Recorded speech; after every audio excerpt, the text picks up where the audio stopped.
MPPSC तो कोई exam ही नहीं है, वो तो बहुत ही आसान होता है। कोई एग्जाम एमपीपीएससी, लड्डू भरे हुए लड्डू उठा के खा रहे नहीं, उसको एमपीपीएससी कहते हैं। एग्जाम तो यूपीएससी होता है, एमपीपीएससी तो बहुत आसान है। चलिए जी, तो एमपीपीएससी तो लड्डू है, ये तो हमने जाना। बट दोस्तों, आज के टाइम पे ना यूट्यूब हो या दूसरे सोशल मीडिया प्लेटफॉर्म्स, डायरेक्टली या इनडायरेक्टली जो क्रिटिसिज्म है, जो आलोचना है, वो विकास दिव्यकीर्ति सर को कहीं ना कहीं ढूंढ ही लेती है। और इस बात का होना बिल्कुल स्वाभाविक है, जो उन्होंने भी अपने एक इंटरव्यू में कहा था कि जिस सोशल मीडिया ने मुझे रातों रात इतनी ज़्यादा पॉपुलैरिटी दी है, तो पॉपुलैरिटी के साथ साथ कभी कभार क्रिटिसिज्म भी हमको साथ में मिल जाता है।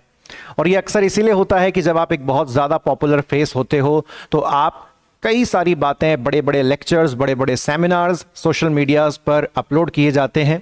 और इन सेमिनार्स में काफ़ी सारी ऐसी छोटी छोटी क्लिप्स होती हैं जिनको कट करके सोशल मीडिया पर काफ़ी वायरल किया जाता है। और ऐसी ही ये क्लिप है जो एमपीपीएससी सेगमेंट में जिसने धमाल मचाया हुआ है। और लाखों स्टूडेंट्स जो एमपीपीएससी के हैं या दूसरे स्टेट्स के हैं, उन्होंने इस वीडियो को इंस्टाग्राम पर देखा हुआ है। इंस्टाग्राम पर काफ़ी ट्रेंड में चल रही है, काफ़ी फेमस हो रही है ये वीडियो।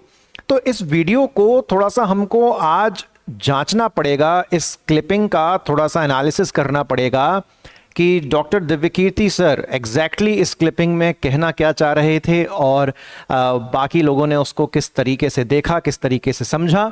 और दिव्यकीर्ति सर का एमपीपीएससी को लेके जो नज़रिया है, जो एंगल है, क्या उसमें भी कुछ अपडेट करने की ज़रूरत है? क्या सच में एमपीपीएससी का एग्ज़ाम इतना इजी है जितना दुनिया इस एग्ज़ाम को देखती है, या जितना दुनिया को बताया जाता है, या फिर रियलिटी कुछ और ही है? तो दोस्तों, सबसे पहले तो हम बात कर लेते हैं कि एमपीपीएससी को क्या एक लड्डू से हम कंपेयर कर रहे हैं, और ये लड्डुओं की संख्या भर भर के मौजूद है। बस हमें एक दिन उठना है और इनमें से एक लड्डू को चुन लेना है और एमपीपीएससी की सीट हो जाएगी हमारी।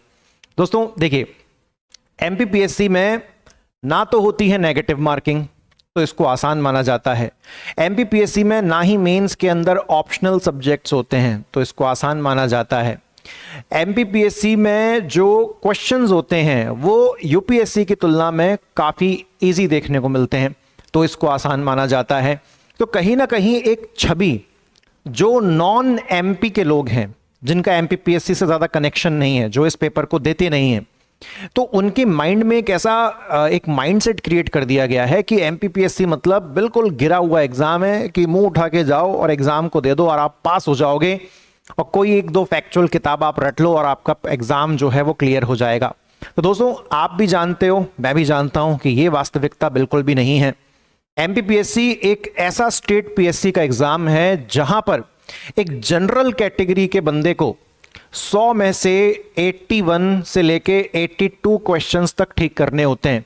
दोस्तों, 100 क्वेश्चन में से 80 प्लस क्वेश्चनों को सही करना ये अपने आप में एक बहुत बड़ी चीज है।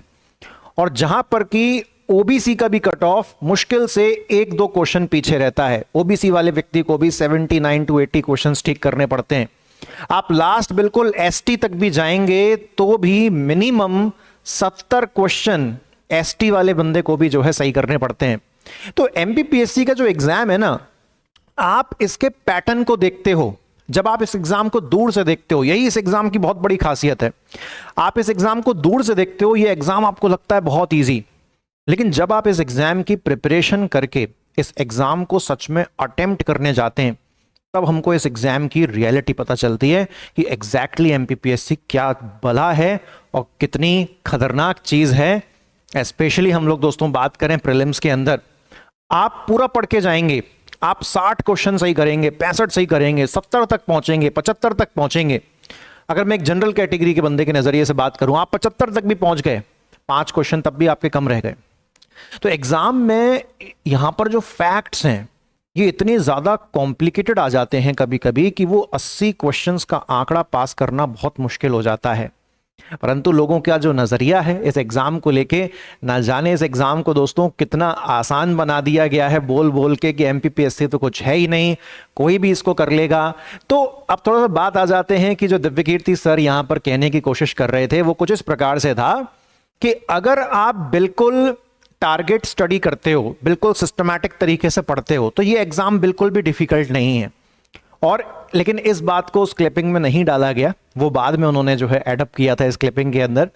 बट उनका कहना बिल्कुल सही था कि अगर आप यूपीएससी के कंपैरिजन में देखो तो यूपीएससी में कभी कभार आपकी टारगेट स्टडी, आपका हार्ड वर्क, आपका स्मार्ट वर्क वो भी काम नहीं आता।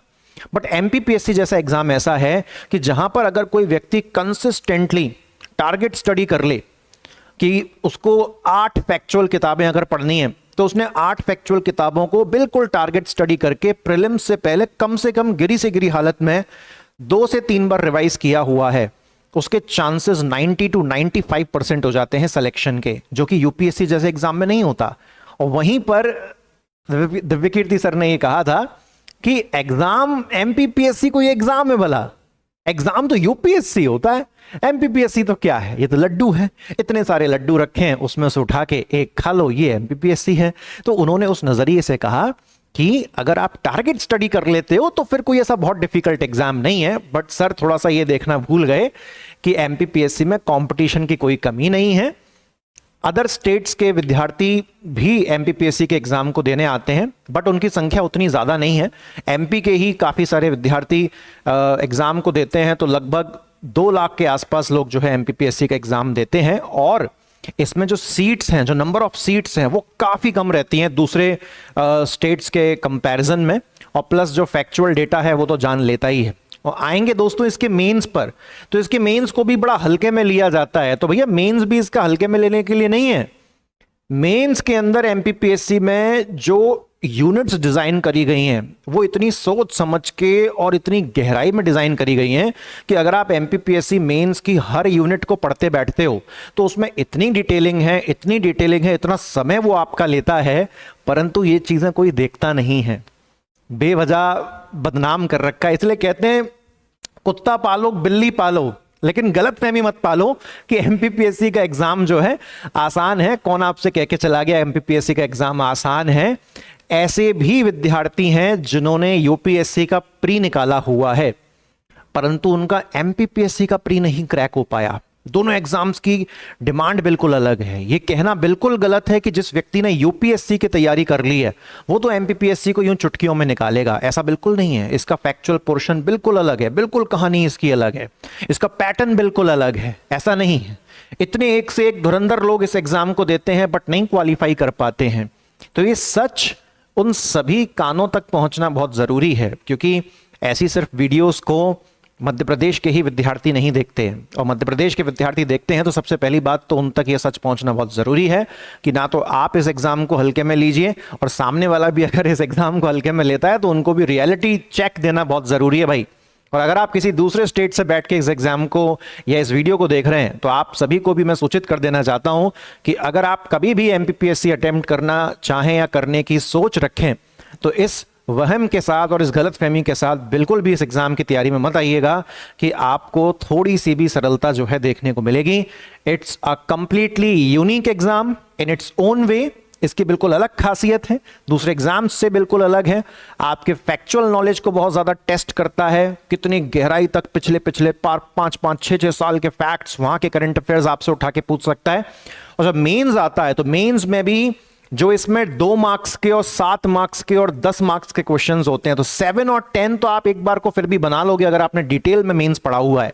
लेकिन जो 2-2 मार्क्स के क्वेश्चंस होते हैं, 15-15 क्वेश्चंस की संख्या आती है, वो अच्छी खासी हालत खराब करते हैं, क्योंकि ऐसे ऐसे क्वेश्चंस वहां से इतनी गहराई में उठा उठा के पूछे जाते हैं कि आपने कितना भी पढ़ा हो लेकिन फिर भी कुछ क्वेश्चंस ऐसे रह जाते हैं जिनको आप छू भी नहीं पाते, उनको हिला भी नहीं पाते।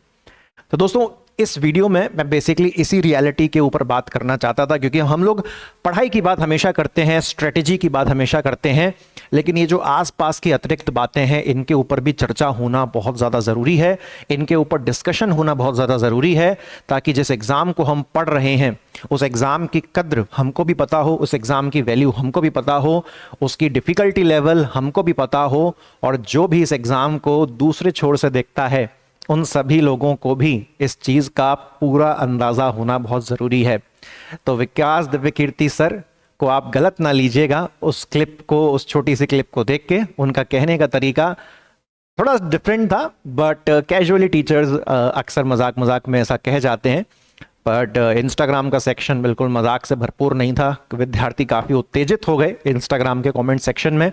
पर जब भी कोई इतना बड़ा गुरु, कोई बड़ा टीचर बातों को कहता है तो उनको आराम से, पेशेंस से, धैर्य के साथ समझना बहुत ज़्यादा ज़रूरी है। तो दोस्तों, आज की इस वीडियो में मैं इजाज़त लेता हूँ आप सभी से। Thank you very much. मुलाकात करेंगे एक और ऐसी किसी वीडियो में। Till then, take care, God bless you.